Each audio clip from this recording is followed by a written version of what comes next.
Queridos, sabe,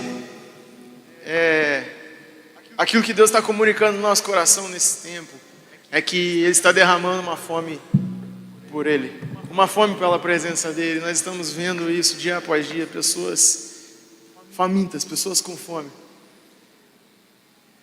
E fique muito ligado nisso que eu vou falar agora. Ele é o único pão que quando você come desse pão, você fica com mais fome ainda. Sabe por quê?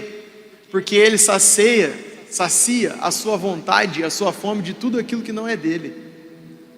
Mas você continua tendo ainda mais fome dEle. É um alimento que quanto mais você come, mais você quer. Então nessa noite, nessa manhã, em nome de Jesus, Ele vai saciar a sua fome. Você não vai ter fome daquilo que não provém dEle, mas você vai sair daqui com muito mais fome da presença dEle, em nome de Jesus. Glória a Deus. Se tem alguém na Bíblia que nos dá um grande ensinamento de fome pela presença de Deus, que valorizava a presença de Deus, é um homem chamado Davi.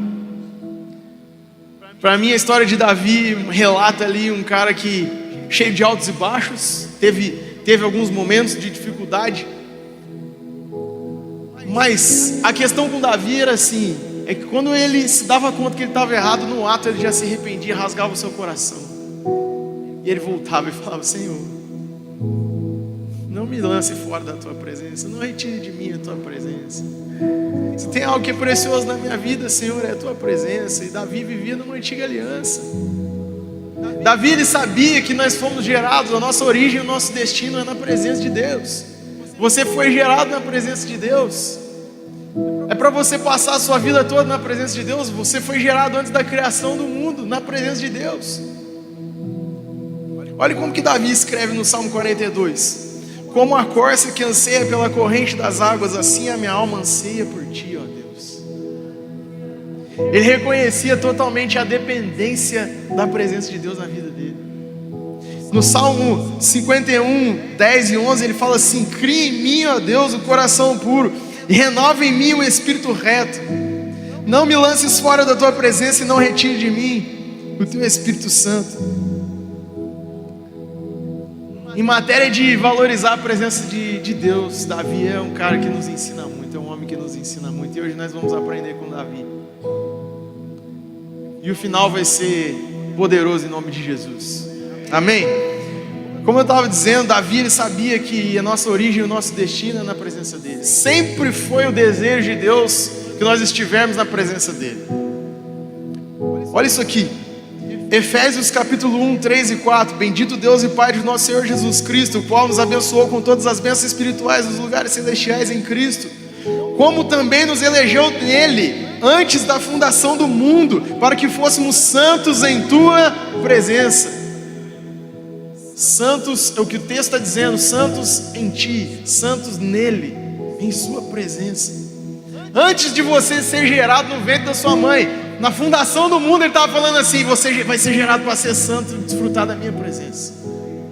Você vai ver ao longo da história, em todos os momentos, desde Gênesis até as profecias escatológicas, a presença de Deus no meio de nós. O diabo tentando frustrar esse plano, corromper esse plano, mas Deus, ele sempre teve um plano perfeito. Ele vem e superava, ele vem e fazia algo novo.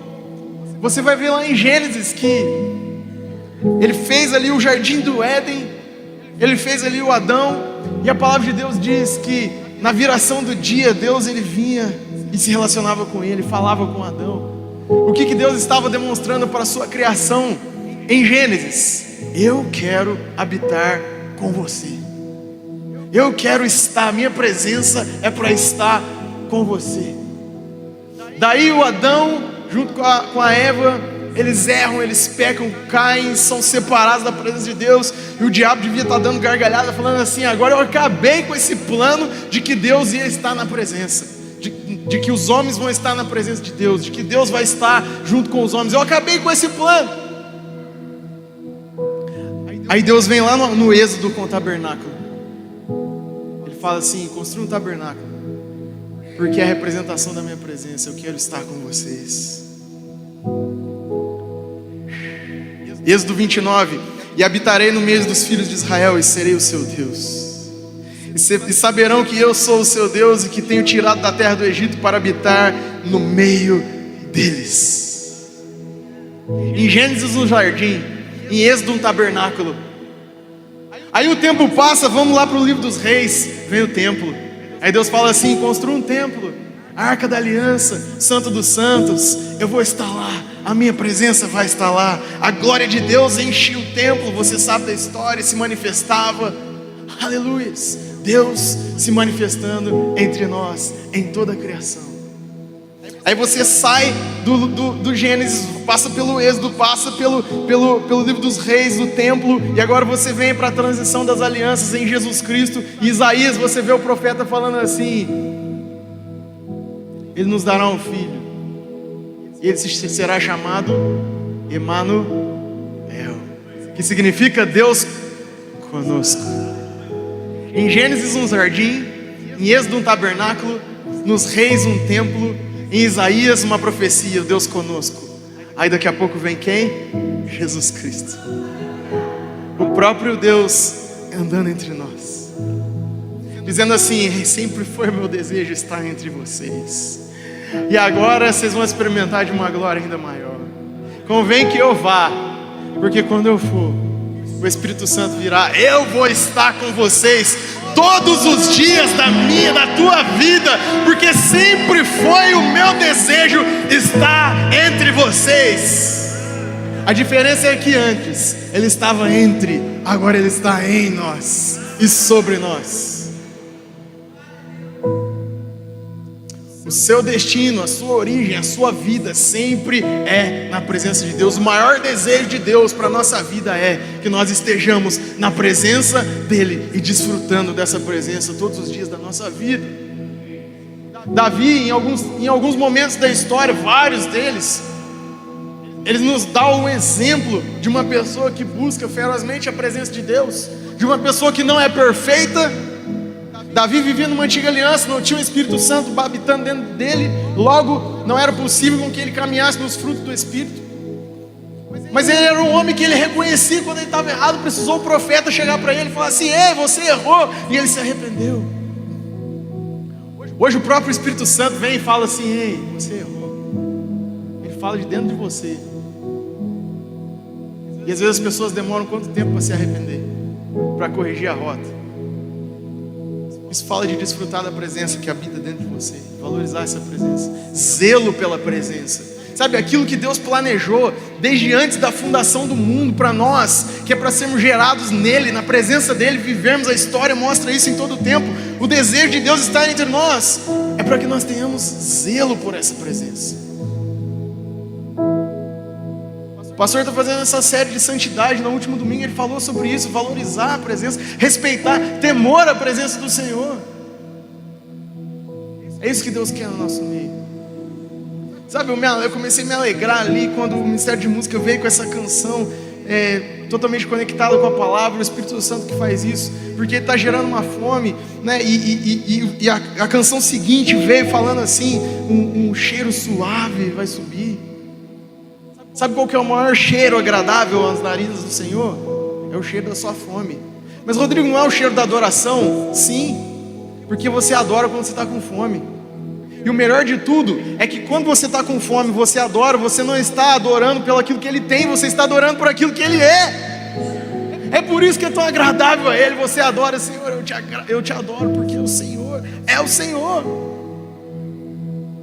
Eu sou abençoado e eu quero todas as suas bênçãos, desfrutar em vida de tudo que o Senhor tem, mas eu te adoro, eu desfruto dessa presença por quem o Senhor é, porque eu amo a sua presença, porque eu amo o que o Senhor fez por mim. O Senhor me resgatou da morte, o Senhor me transportou do império das trevas. Por isso eu te adoro, por isso eu valorizo a tua presença.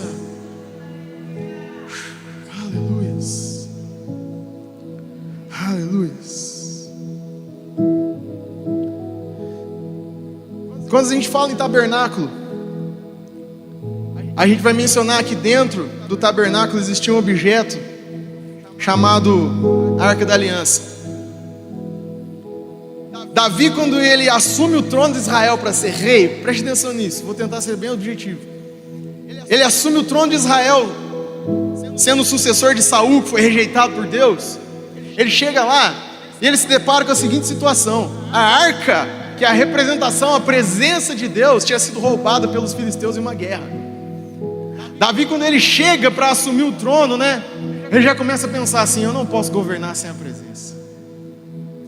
Eu sou inteiramente dependente dessa presença. Se eu começar a governar, se a presença não estiver aqui, eu não vou ser um rei bem sucedido. Mas Davi não foi escolhido? Foi. Nem não foi ungido pelo Senhor? Foi. Mas o coração dele latejava por aquela presença. Eu preciso caminhar com essa presença aqui.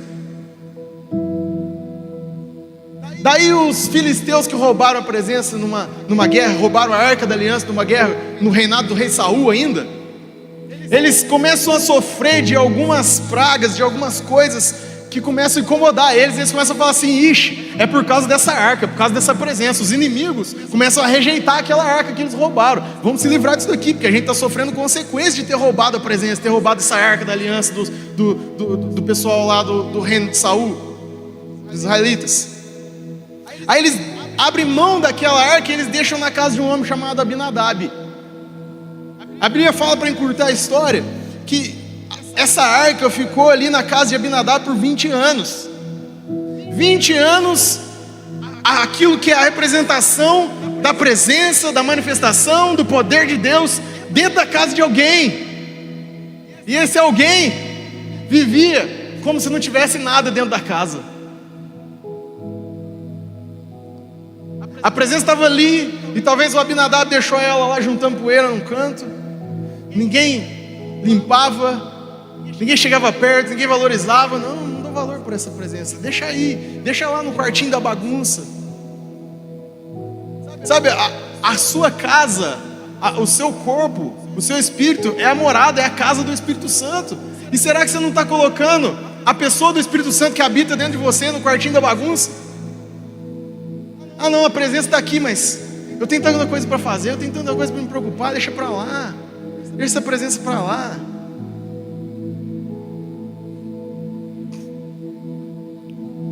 Aí a Bíblia diz que Davi, ele vai buscar a arca da aliança.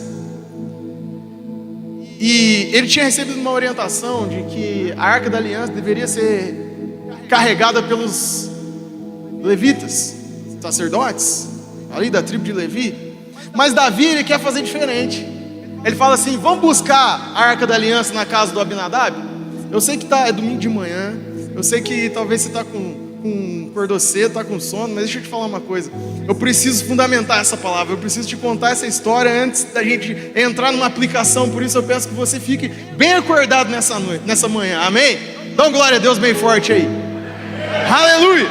Então preste atenção na história, senão você não vai entender o que Deus vai fazer. Aí Davi, ele, diferente da orientação de Deus, ele quer buscar a arca da aliança de uma forma diferente. Ele fala assim: vamos colocar os carros, os melhores bois, vamos levar todo mundo, né? Faz as carruagens aí, coloca os bois para puxar a carruagem, diferente daquilo que Deus tinha falado para fazer, né? Ele vai lá e ele quer buscar a presença na casa de Abinadab desse jeito. Eles chegam lá, vão levar de volta. Aí coloca a arca em cima das carruagens lá dos bois, e eles começam a voltar. Chega em determinado momento, a Bíblia conta que, eu não sei se um boi tropeçou, se a roda da carruagem desparafusou. Eu só sei que a arca da aliança começou a dar uma escorregada ali, deu de cair. Um homem chamado Uzá chega ali para colocar a mão naquela arca para impedir com que ela caísse. E aí, indevidamente, ele faz algo que era fora do protocolo, ele morre ali naquele momento. E Davi fica desesperado, fala assim: não, a gente foi buscar a arca da aliança, a presença de Deus, da melhor maneira possível, com as carruagens, com os bois, e olha só o que aconteceu. E depois dessa história, a arca da aliança, ela não voltou com Davi, porque ela caiu ali naquele momento. E daquele momento em diante, antes ela estava na casa de Abinadab, que ficou de 20 anos lá, vai parar na casa de um homem chamado Obed-Edom. A história conta que essa arca chega na casa de Obed-Edom, a arca da aliança, a presença de Deus. Repita comigo: presença de Deus. Obed-Edom coloca a arca na casa dele. 3 meses depois, Davi está lá no palácio. Ele escuta falar assim: ô Davi, Lembra aquele dia que a gente estava voltando com a arca, diferente do jeito que Deus falou para a gente fazer, né? Alguém pode ter falado assim. E a arca caiu, e você pensou assim, deixa para lá. E essa arca foi parar na casa de um homem chamado Obed-Edom. Davi deve ter pensado assim, eu nem me lembrava do nome desse cara, mas eu lembro dessa situação, aconteceu há 3 meses. Então, Davi, o Obed-Edom está prosperando, está avançando, a família dele está prosperando. Aconteceu uma mudança extraordinária na vida do cara que você não imagina, Davi. Não é possível. Nunca ouvi falar desse Obed-Edom. Talvez Davi deveria ter pensado. Qual foi o segredo da mesma arca que ficou na casa de um homem por 20 anos, não aconteceu nada? Agora na vida de um outro homem por 3 meses, toda a vida de Obed-Edom e sua família foi muito transformada. O segredo é, Obed-Edom recebeu a presença e falou assim: não é qualquer coisa que chegou na minha casa, eu vou valorizar isso que eu recebi. Valorizar o que recebeu. O apóstolo Paulo disse: se você crê no evangelho da verdade, você foi selado com o Espírito Santo da promessa, você recebeu a presença na sua casa.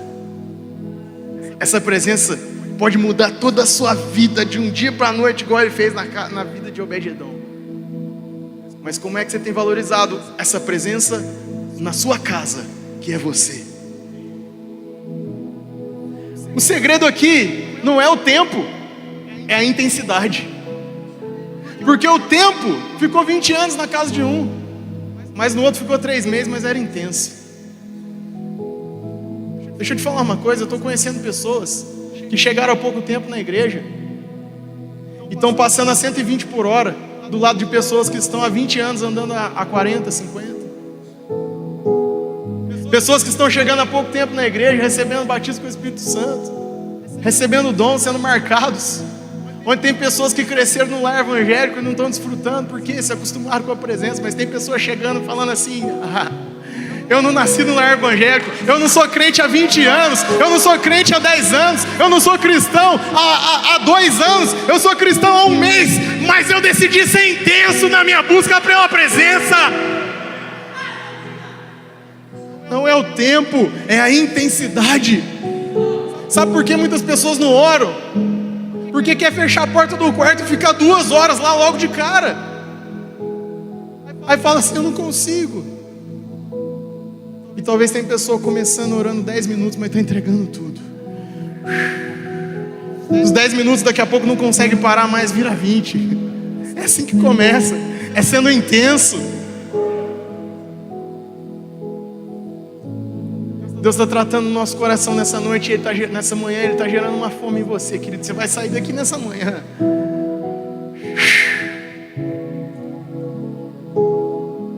Fala para quem está do seu lado: não é sobre o tempo, é sobre a intensidade. 2 Samuel 6:12. O Senhor tem abençoado a família de Obed-Edom e tudo que ele possui por causa da arca de Deus. Então Davi, com grande festa, foi à casa de Obed-Edom e ordenou que levasse a arca de Deus para a cidade de Davi. Já parou para pensar? Esse não é o fim das coisas. O fim, o objetivo final, o propósito final é você adorar a Deus, valorizar a presença por quem Ele é.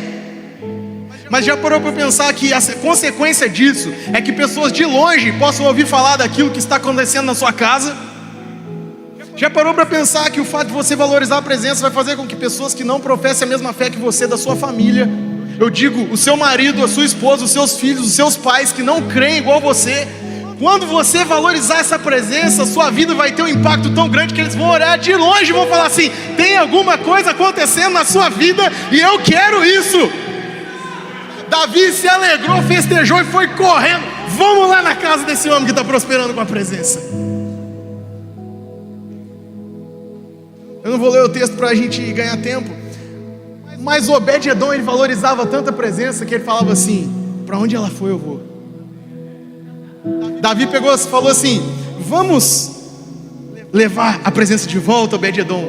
Pode levar, Mas espera aí, ô esposa, ô filhos, arruma tudo que nós vamos juntos. Aonde essa presença vai, eu vou. Aonde tem presença, eu vou. Aonde tem presença, eu vou.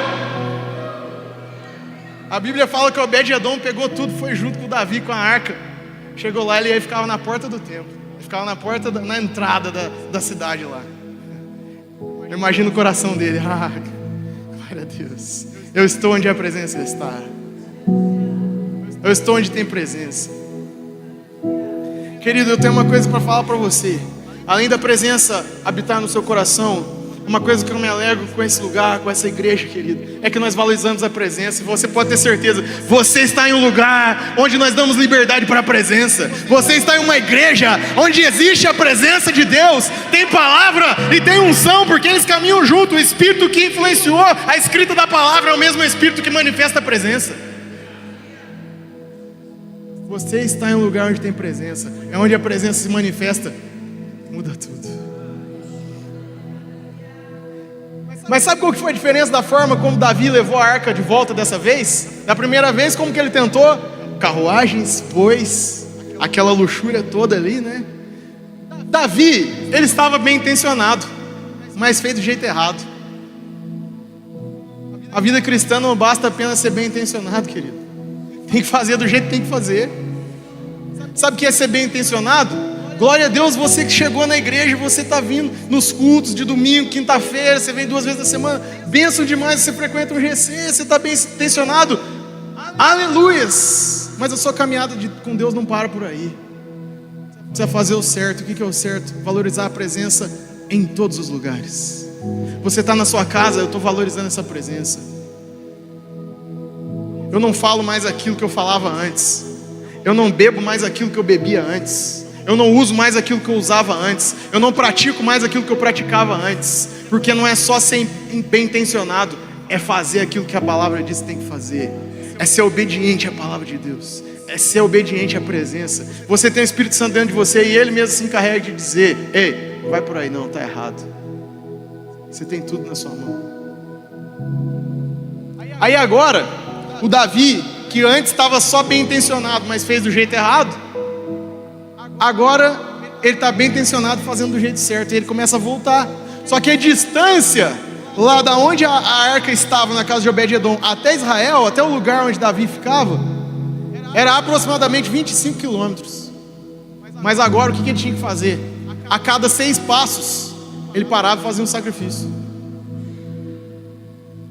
Vamos ler o texto. 2 Samuel 6:13. Quando os que carregavam a arca do Senhor davam 6 passos, eles sacrificavam um boi e um novilho gordo. Agora, Davi pega do jeito certo a arca, os sacerdotes ali, os levitas, levando para o lugar. A cada 6 passos eles paravam tudo, queimavam o novilho, faziam o sacrifício, levantavam o holocausto, guardava tudo, dava mais 6 passos, fazia um sacrifício, levantava, guardava tudo. 25 quilômetros a cada 6 passos, Davi e sua comitiva levantavam um sacrifício. Tudo isso por causa de uma presença. Não, é difícil ou não é? Você andar a pé 25 quilômetros e a cada 6 passos você tem que parar para fazer um sacrifício que eu sei lá quanto tempo levava. Quantos dias ou quantos meses você acha que Davi chegou lá do outro lado com a presença? Eu não sei, mas foi muito tempo. Não parei para fazer essa conta, mas foi muito tempo. Mas ele falava assim: essa presença aqui vale tudo. Sabe o que nos confronta? É que a palavra de Deus vem dizer assim, Hebreus capítulo 10:10. Davi toda hora tinha que parar para fazer um sacrifício. Mas Hebreus capítulo 10:10 diz assim, pelo cumprimento dessa vontade fomos santificados por meio do sacrifício de Jesus Cristo, oferecendo-se uma vez por todas. Pelo sacrifício de Jesus oferecido uma vez por todas. Aquilo que Davi, por 25 quilômetros, a cada 6 passos, tinha que parar e fazer um sacrifício, porque ele amava aquela presença. A palavra está dizendo assim: você não precisa fazer mais sacrifício igual esse. O sacrifício de Jesus na cruz foi feito uma vez por todas, para que agora você tenha continuamente essa presença dentro de você. Se Davi fazia aquele sacrifício todo só por causa da presença, o que é que você tem feito? Se o sacrifício já foi feito uma vez por todas e agora essa presença está dentro de você. O Davi parava a cada 6 passos, por 25 quilômetros levantava um sacrifício. E tem muita gente indo dormir sem orar, acordando sem orar, fazendo refeição sem orar, passando o dia todo sem meditar na palavra. Sabe o que essa canção está dizendo pra gente? Gastar a vida por Jesus. Não está dizendo só, se Deus falar com você, queimar as carroças, né? Talvez sair daquilo que você faz e viver para Jesus. Não está falando disso. Só se Deus te chamar para fazer isso. Mas gastar a vida por Jesus é abrir mão de uma vida natural por uma vida sobrenatural. Gastar a vida por Jesus é quando seu corpo quer dormir, mas você fala assim: eu vou gastar minha vida por Jesus e eu não vou dormir agora porque eu vou orar, eu vou valorizar essa presença. Gastar a vida por Jesus é quando você tira para fazer um jejum e te dá aquela fome e você fala assim: eu não vou comer agora, eu vou gastar a minha vida mais um pouquinho. Gastar a vida por Jesus é quando você tem aquele tempo de ler a palavra e te dá aquele sono, aquela preguiça, e você fala assim: eu não vou arregar para essa preguiça não, porque eu gasto a minha vida por Jesus. O meu corpo está cansado, mas eu gasto a minha vida por Jesus. A minha alma não quer, mas eu gasto a minha vida por Jesus. Te dá aquela vontade de pecar, de voltar para aquelas velhas práticas, e você fala assim: agora já não vivo mais eu, mas Cristo vive em mim. Agora eu valorizo essa presença que habita dentro de mim. Eu gasto a minha vida por Jesus.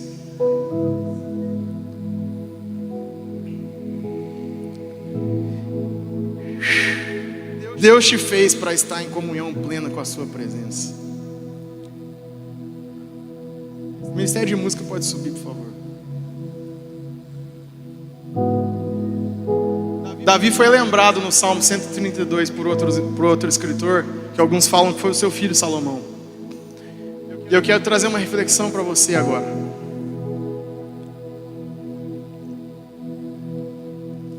Salmo 132.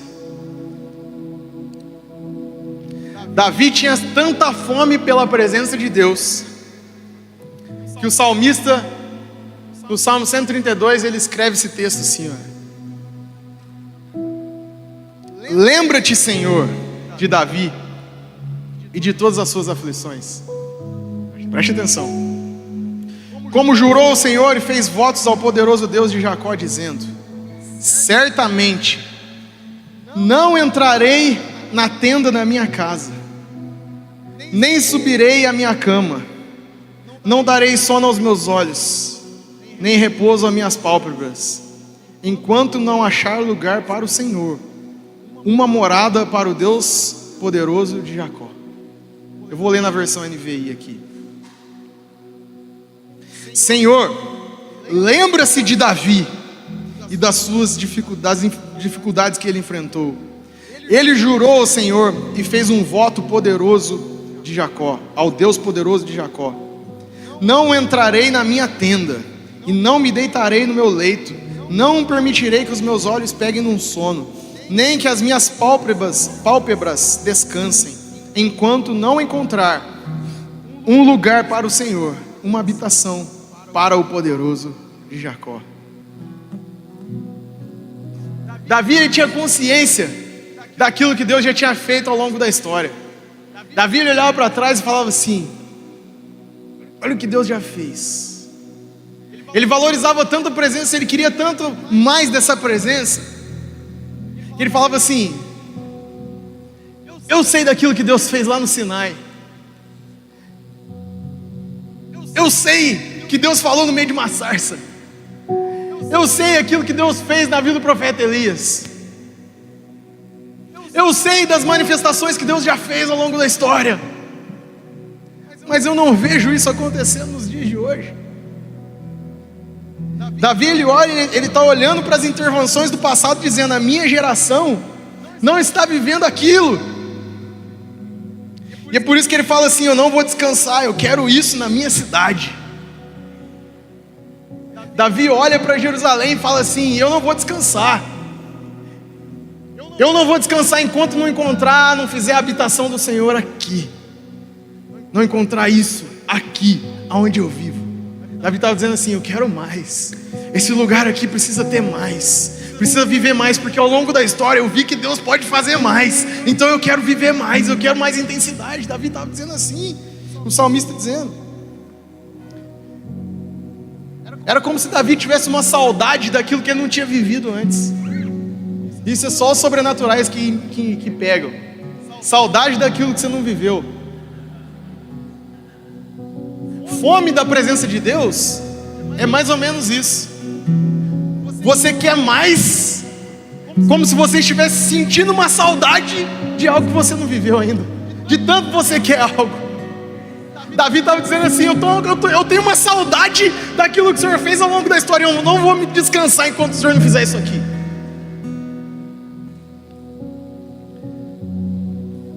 Davi, ele falou assim: eu vou fazer guerra contra esse século. Eu vou fazer guerra contra a preguiça, contra o conforto e todos os prazeres que eu posso desfrutar, porque não tem problema nenhum desfrutar das coisas boas que Deus nos dá. Mas ele estava falando assim: eu não vou deixar com que isso me pare e me deixe acomodado. Ele era cercado de inimigos, cheios de dilemas, de guerras. Ele disse: não importa o que está acontecendo no meu redor, aquilo que está acontecendo nesse século, nessa geração, no mundo lá fora, não vai me parar de perseguir aquilo que eu acredito. Davi fala assim: eu não vou ceder ao espírito dessa geração, até que Deus encontre um lugar na minha cidade e que Ele possa repousar lá. E o que significa Davi dizendo assim? O escritor mencionando o que Davi falava. O que significa criar um lugar para Deus habitar? Significa um avivamento.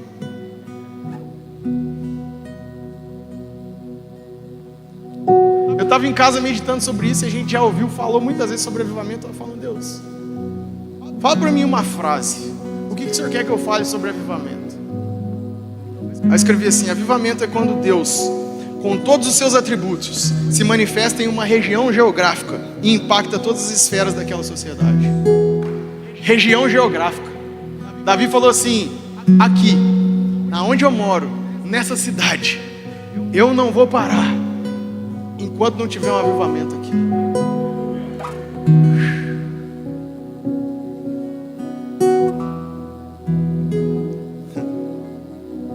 Região geográfica.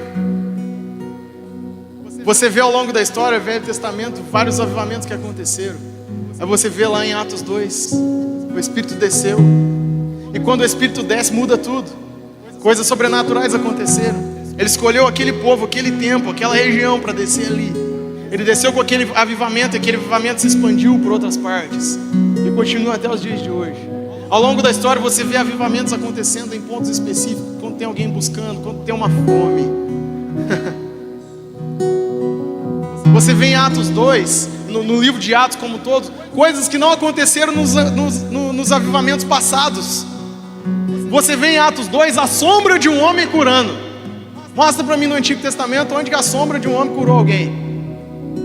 Você vê que a roupa de Paulo, os tecidos da roupa de Paulo, quando era colocado sobre o enfermo era curado.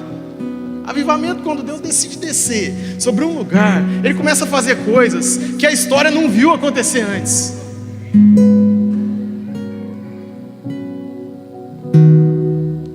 Preste atenção nisso aqui. 1904, 1905, um avivamento chega no país de Gales. Já falei sobre isso, mas eu quero reforçar.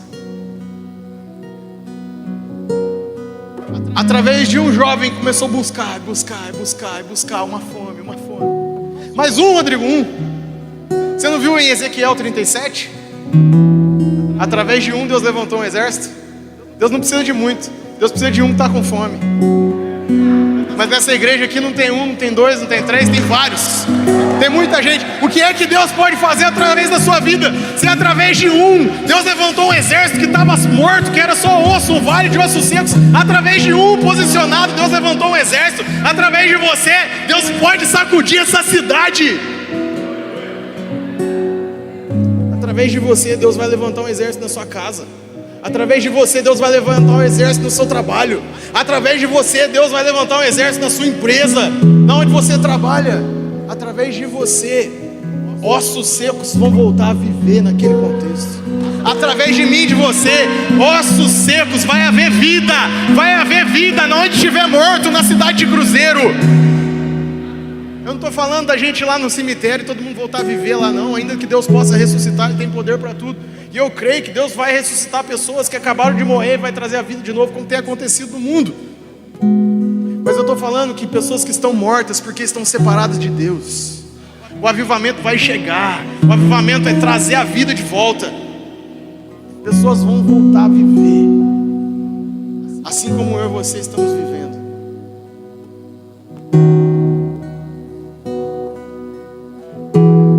Você ouvindo essa palavra, olha aqui para mim, deixa eu te falar uma coisa em amor agora. Você ouvindo essa palavra, algo precisa queimar no seu coração. Não é possível. É em amor. É mais fácil controlar um emocionado do que colocar fogo num sóbrio. Se você está muito sóbrio, é muito tempo. Se tem muito tempo que você não se derrama na presença de Deus, se você não sente essa fome, querido, você precisa se preocupar com isso. Mas não se preocupar no sentido assim, e agora, meu Deus do céu, eu vou sair da igreja. Não, você precisa pedir: Senhor, acende em mim aquela fome. Porque em todos os avivamentos da história você vai ver que pessoas saíam do natural. Pessoas perdiam a dignidade, pessoas se quebrantavam, se entregavam por inteiro. O Espírito Santo quer trazer uma fome que você se entregue por inteiro, que você quebre o padrão. Se você vive no mesmo padrão a vida inteira, tem alguma coisa errada. Eu sou sóbrio, eu venho para a igreja com a mão no bolso e volto com a mão no bolso.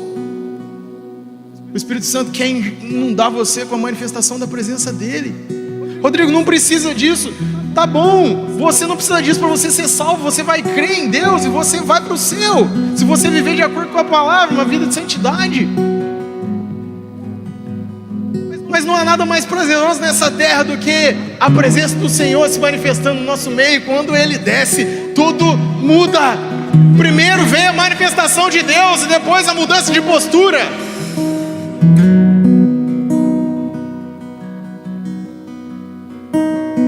O Pedro, ele já tinha o Espírito Santo dentro dele, porque Jesus, quando ressuscitou lá em João capítulo 19, 20, se eu não me engano, Jesus entra lá e sopra o Espírito Santo dentro deles, e o Espírito Santo entra no coração deles, vem morar dentro deles. Mas foi só em Atos 2 que Pedro se levanta mediante uma multidão e fala o Evangelho e prega o Evangelho com ousadia, e mais 3.000 pessoas recebem Jesus e se convertem a Jesus. E tinham mais de 17 idiomas a serem falados naquele ambiente. O apóstolo Pedro pregou em um idioma, se eu não me engano era o aramaico, né, pastor Júlio? Me corrija se eu estiver errado. O apóstolo Pedro, ele se levanta e prega em aramaico, e as 17 línguas entendem, porque o Espírito Santo estava manifesto naquele ambiente e ele foi o tradutor. Você precisa desejar a presença do Espírito Santo, você precisa desejar a manifestação do Espírito Santo. Você precisa ter sede, ter fome do Espírito Santo descer sobre a igreja, descer na sua casa, no seu secreto. Nós não podemos nos conformar em vir para a igreja e voltar para casa do mesmo jeito, sem botar maquiagem nenhuma vez, sem limpar o nariz nenhuma vez. Se faz muito tempo que isso não acontece com você, hoje é o dia de você pedir fome para Ele. Não tenha vergonha, não tenha medo, porque todo mundo aqui está na mesma vibe. Na hora que você estiver chorando, você vai falar assim: a câmera vai me pegar. Você olha para o lado, tem um pior que você, tem um caído, estribuchando. Rodrigo, mas o que tem a ver isso? É a palavra que muda, mas a manifestação do Espírito está totalmente conectada com a palavra. Nós não estamos falando algo que a palavra não diz, nós estamos falando algo que ao longo da história Deus mostra. Eu quero revelar a minha presença, eles conhecerão que eu sou o Senhor.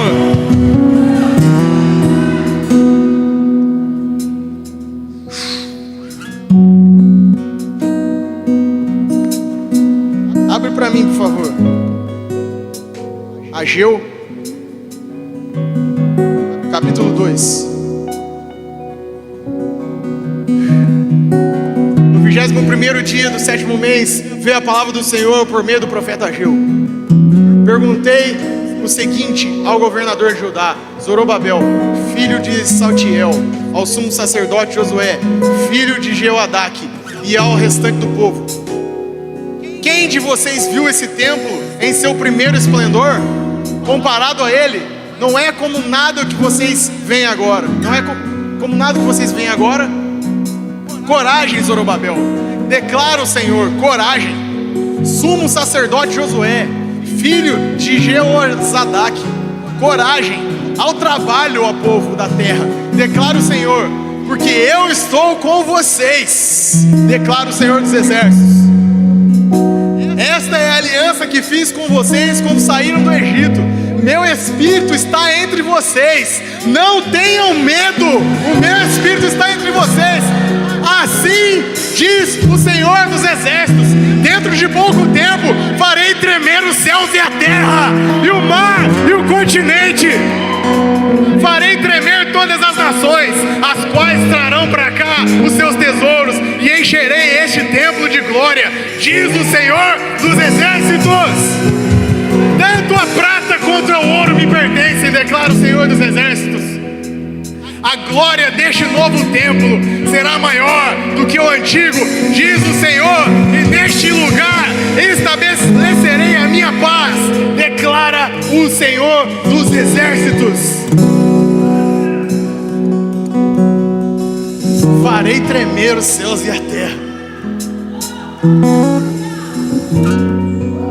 Salomão, quando termina de construir um templo, qual foi a manifestação do Espírito? Ele ora, segundo as crônicas, ele ora e a Bíblia fala assim: quando Salomão acaba de orar, o fogo caiu no templo e os sacerdotes não conseguiam ficar de pé. Os sacerdotes foram tomados pela glória, eles não conseguiam se sustentar sobre as suas pernas, porque quando a presença vem, querido, você precisa valorizar a presença manifesta do Espírito Santo.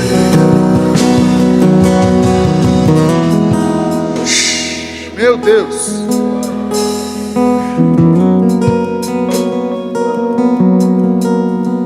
Davi falou assim: eu vi o que o Senhor fez na sarça. Eu sei o que o Senhor fez ao longo da história. Eu não vou descansar. Eu quero isso na minha cidade. Eu não vou descansar enquanto não tiver morada aqui. Eu não vou descansar enquanto o Senhor não descer na minha cidade. Nós não vamos parar de falar enquanto a presença não descer na cidade de Cruzeiro e devastar essa cidade com a glória.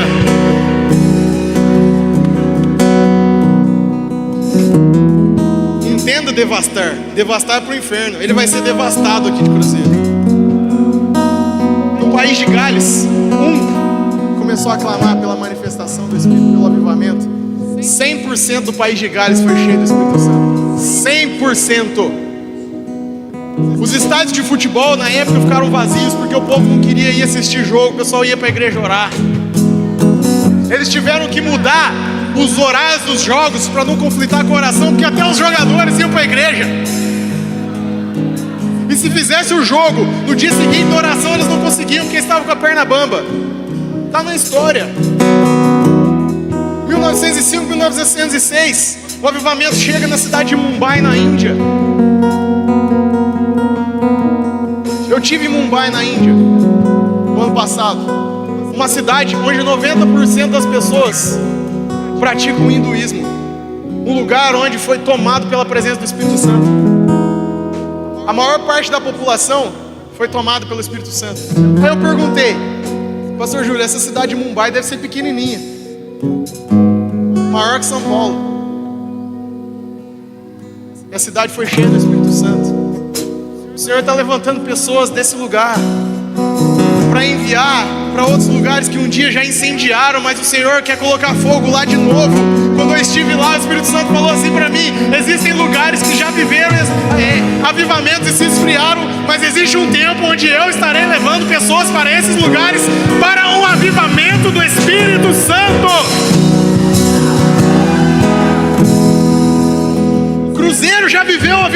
querido, já vivemos um avivamento que foi cortado há décadas atrás. O Espírito Santo falou: eu quero fazer de novo. Mas Deus tem um padrão. Deus tem um padrão. Em Ageu ele fala assim: quando eu faço de novo, é mais intenso do que eu fiz antes. Eu creio num grande avivamento que vai arrastar bilhões, 1 bilhão de vidas para Jesus Cristo antes do arrebatamento. Se você olha para a Bíblia e vê Atos 2, glória a Deus, esse é o nosso DNA. Mas o que Deus vai fazer nessa geração, Atos 2 foi o início, continua até agora. Mas eu creio uma intensidade ainda maior.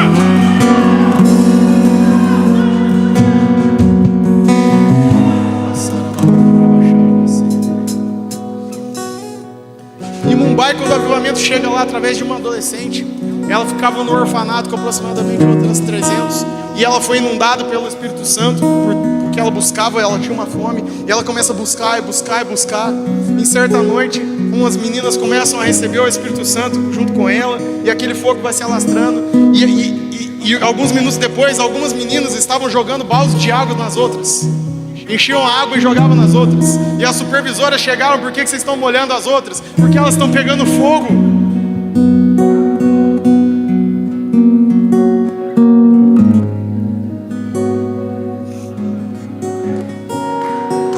Na Rua Azusa, em 1905, o bombeiro foi dezenas de vezes na Rua Azusa, porque ligavam para eles e falavam assim: ó, tem uma igreja aqui na minha rua que tá pegando fogo, vocês precisam vir aqui. O bombeiro chegava lá, alarme falso. Se eu não me engano, mais de 15 vezes o bombeiro foi lá. Eu não sei como que eles não desistiram. Fala assim: de novo. A igreja tá pegando fogo, é o fogo do Espírito.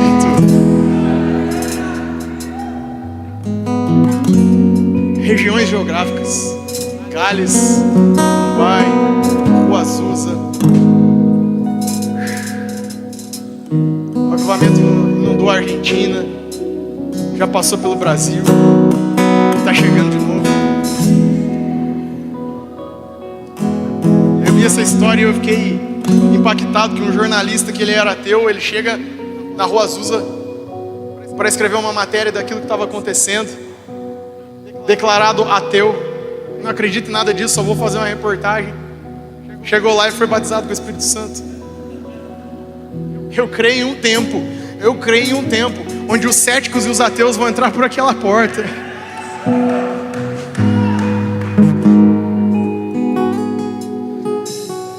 Onde as pessoas vão entregar a vida para Jesus e no mesmo dia elas vão ser batizadas com o Espírito Santo, elas vão ser cheias do Espírito Santo.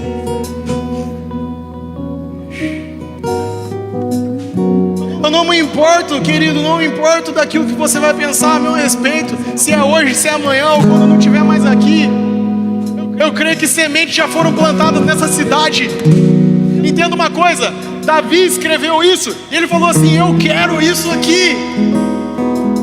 E surgiu no coração dele: eu vou fazer um templo. Deus falou assim: não vai ser você, vai ser o seu filho. O fogo não veio no tempo de Davi, o fogo veio no tempo de Salomão, mas Davi tinha plantado uma semente. Eu sei que nessas cidades muitos homens e mulheres de Deus já partiram para a glória, já estão com o Senhor. Mas eu sei que homens e mulheres há muitas décadas oravam por um avivamento nesse lugar, e nós vamos viver isso. Davi já se foi, mas Salomão está vivo para ver a glória de Deus se manifestando.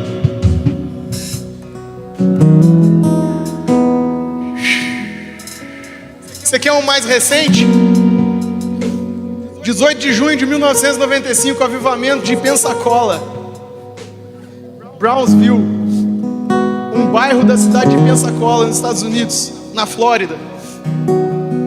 Eles estavam num culto de domingo de manhã, falando sobre Jesus Cristo, quando a presença do Espírito Santo desceu sobre aquele ambiente. Dezenas de pessoas vieram para frente, sendo cheias do Espírito Santo. Esse avivamento durou de 5 a 6 anos. Recente, 1995. A história registra milhares e milhares. Aproximadamente 150 mil pessoas se renderam ao Senhor durante esse período de avivamento. 150 mil pessoas. Eu não sei se vinham de outra cidade ou não, mas eu fui perguntar para o Google, eu falei assim: quantos habitantes tem nessa cidade? 150 mil. Você acha que 80 mil para Jesus é pouco? É muito? Você acha que 80 mil habitantes da cidade de Cruzeiro, para Deus é muita coisa? Daí eu peguei alguns testemunhos, olha. Para que serve a manifestação do Espírito, o avivamento? Para a gente encerrar. Um dos pastores da casa, ainda vivo, relatou assim: cada noite quando eu entro no santuário da Assembleia de Deus de Brownsville, minhas emoções transbordam e minha mente fica pasma enquanto eu vejo os ombros dos nossos meninos adolescentes, normalmente controlados e moderados, tremerem incontrolavelmente debaixo do poder sobrenatural de Jesus. Eu observo os homens de negócios ricos com seus ternos caros, enquanto eles se ajoelham e choram em cima dos seus ternos. O Espírito Santo leva a palavra de perdão e graça faladas por nosso evangelista e dá paz e reconciliação a esses que estão preocupados e aflitos. Eu assisto as mulheres de idade e jovens mães dançando no Senhor, crianças pequenas rindo e levantando suas mãos no mais alto louvor. Os viciados em drogas e as prostitutas caem no chão prostrados diante de Deus, enquanto eles confessam a esperança de Cristo pela primeira vez na vida. Eu não queria te falar não, mas sabe, teve uma vigília aí que os jovens estavam desse jeito. Teve um culto semana passada que um homem veio e deixou as drogas lá fora. Eu não quero mais isso. Querido, já começou.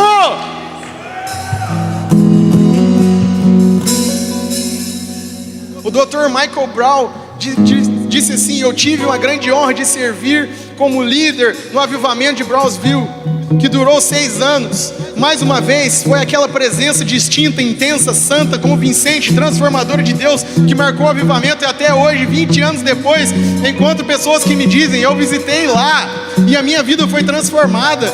Eu até ouvi isso de pessoas que visitaram o avivamento enquanto eram crianças ou adolescentes e agora estão mais adultos. A presença transformadora que eles encontraram permaneceu com eles quando eles deixaram as reuniões, transformando as suas vidas. Isso é o que distingue o verdadeiro reavivamento do emocionalismo. O verdadeiro avivamento produz resultado duradouro. O emocionalismo produz decepção e desapontamento, uma vez que a euforia espiritual, emocional passa.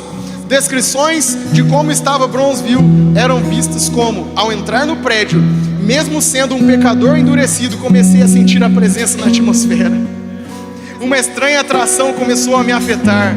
Eu me sentia cada vez mais desconfortável com o meu pecado, mas havia um anseio implícito pela verdade, realidade e salvação crescendo na minha alma. Uma fome começou a crescer em mim. Estes foram as palavras de um ateu, usuário de drogas aos 17 anos, escritas 15 anos depois e narrando a sua dramática conversão em um culto de avivamento.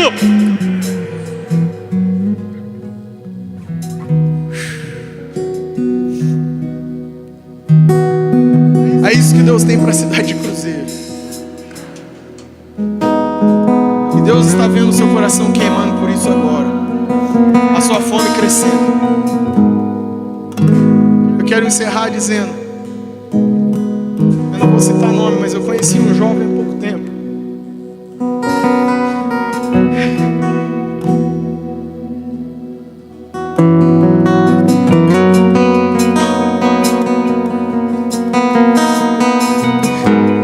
Quando eu conheci ele, eu nem imaginava que ele podia se tornar crente um dia. Mas ele veio, entregou a vida para Jesus, começou a fazer as aulas, ele começou a buscar o batismo com o Espírito Santo. Ele falou: eu quero.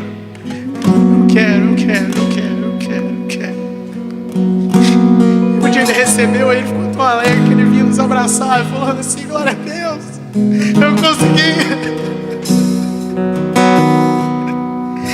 E agora a gente conversa, eu estou buscando os dons, eu quero ser ativado nos dons. Meu coração se encheu de esperança, dizendo assim: já começou, a fome já está sendo liberada, os jovens nos procuram e falam assim: como é que eu faço para receber o Espírito Santo? Como é que eu faço para ser batizado com o Espírito Santo? E depois eles vêm me contar todo alegre: eu fui batizado com o Espírito Santo na vigília, pastor. Eu fui batizado com o Espírito Santo. Eu estava na minha casa orando e o Senhor me visitou no meu quarto, assim.